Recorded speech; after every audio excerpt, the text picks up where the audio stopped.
Hello, welcome to Bio 3. We'll start talking about vitamin D, cellular respiration, and blood sugar regulation. Um,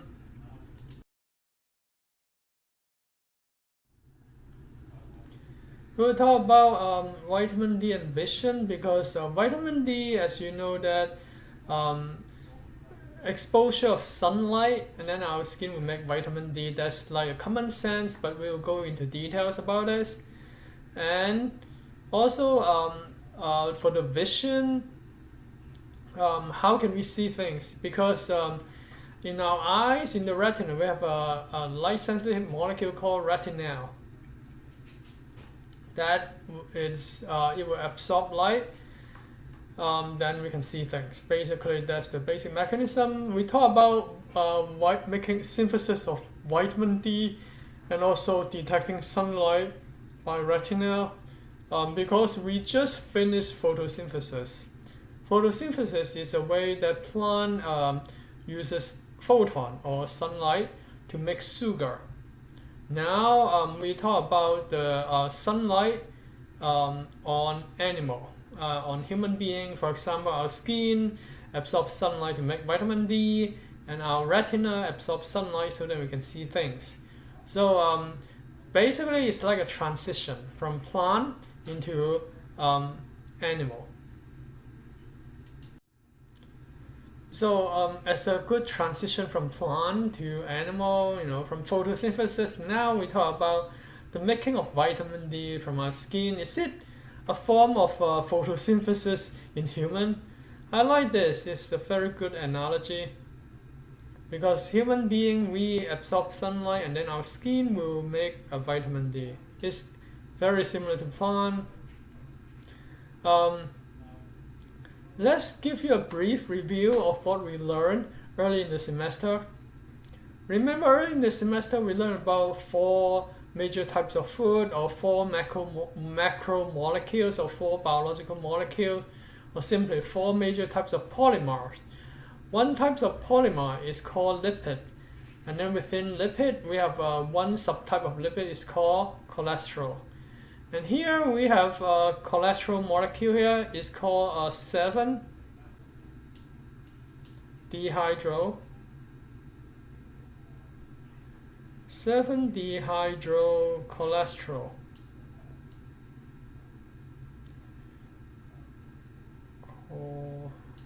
Oops.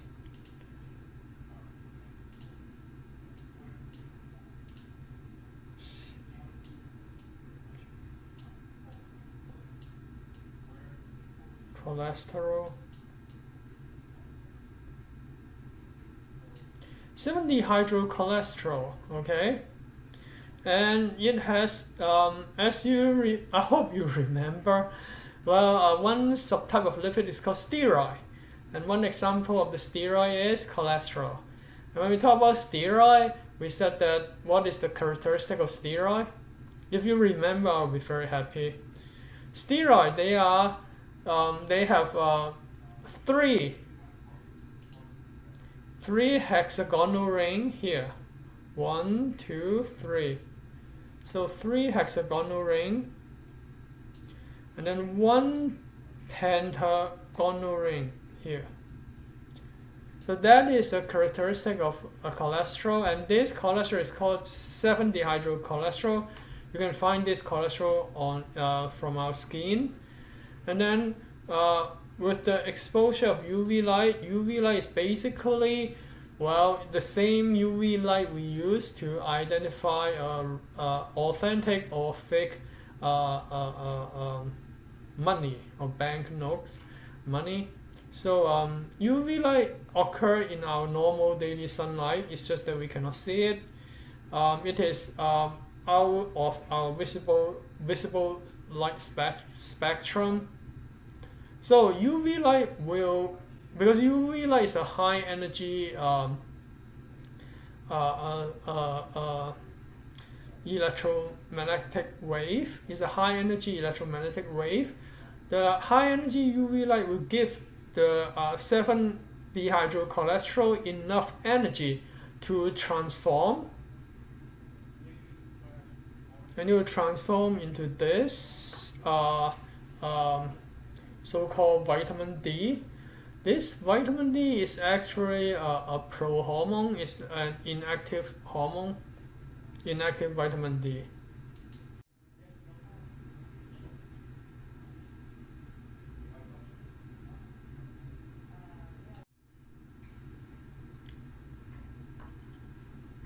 So let me go back to the previous slides to briefly mention that. Remember I told you that UV light can convert 7-dehydrocholesterol into a prohormone, a precursor of vitamin D basically. The precursor of the vitamin D is called cholecalciferol.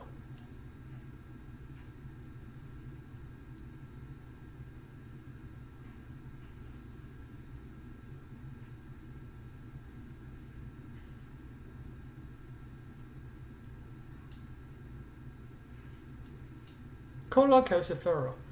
So chola is like, it is from cholesterol.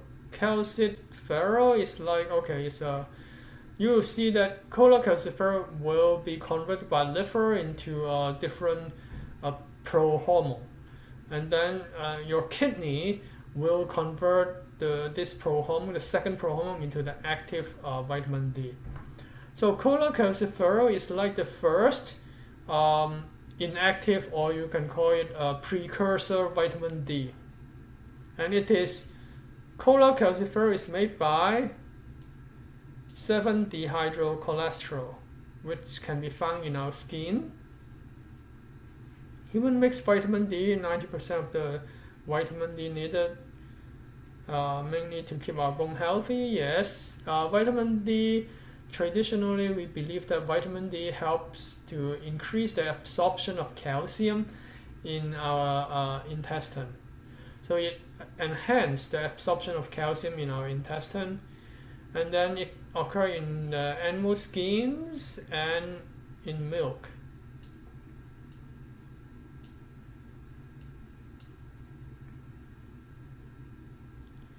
So, well, in milk, that I'm not so sure because what I learned before is that FDA, Food and Drug Administration, they require dairy company to add vitamin D into milk, so that the natural milk will have both vitamin D and calcium. When we drink milk, then we can absorb both calcium and vitamin D together. So I don't know if it is really naturally occurring in milk, but calcium is naturally occurring in milk for sure. So vitamin D, maybe it naturally occurs in milk, but it's just the FDA require the dairy company to add more vitamin D into the milk. And then, yes, we already said that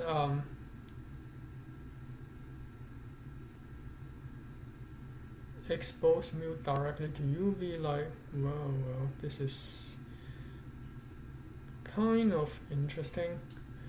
And found in oily fish and cod liver oil, yes. So vitamin D is lipid soluble. So I don't know if I told you guys how to memorize the vitamin. So only vitamin B and C, they are water soluble, and then all the rest of the vitamin, they are lipid soluble. So vitamin B and C, they are water soluble.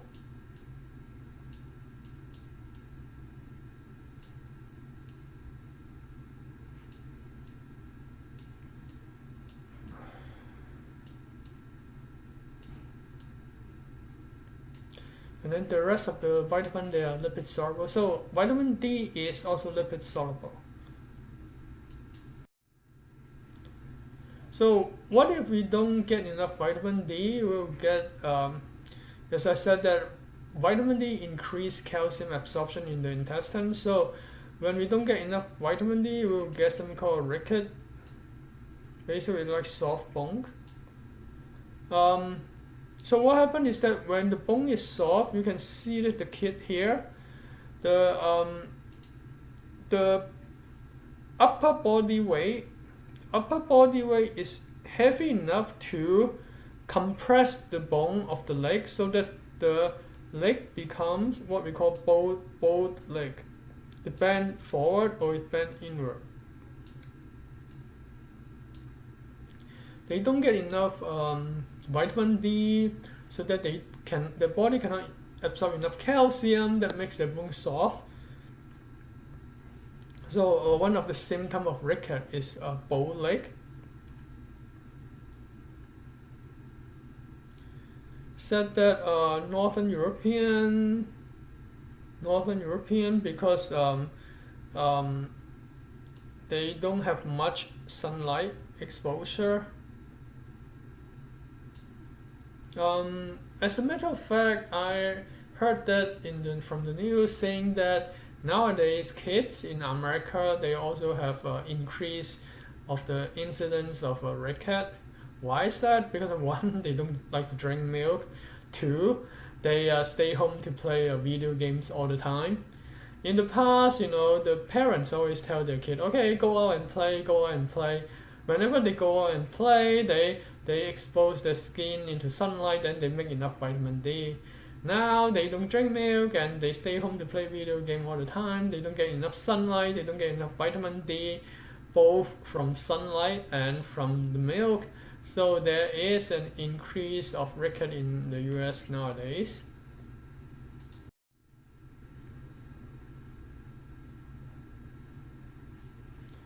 So basically, this picture explains to you why in the northern altitude, people with so-called lighter skin, how come they will have more incidence of ricket. It is because of the so-called geometry or the physics. So sunlight, they travel as a straight line, and then you can see that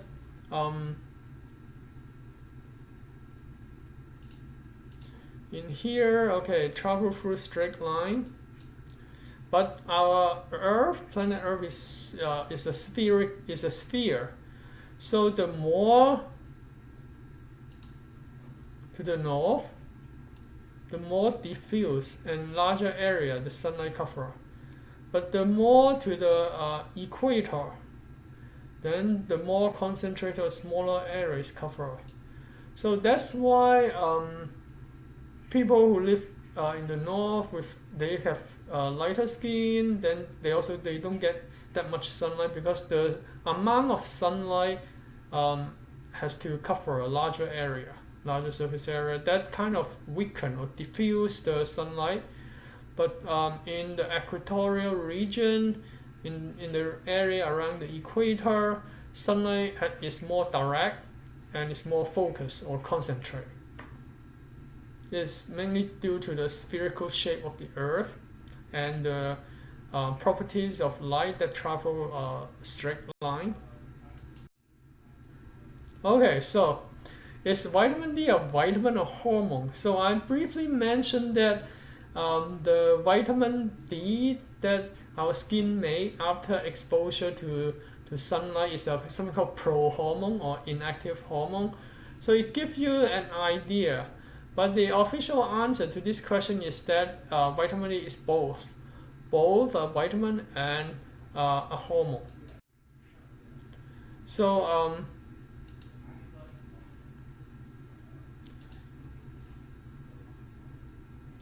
as I said, that vitamin D is a hormone that increases calcium absorption in the intestine. When we don't get enough sunlight, well, you better drink your milk. Yes, you better drink your milk. If you prefer to stay home and play video game, then you better drink a lot of milk. So pick one. Okay, pick one that you prefer.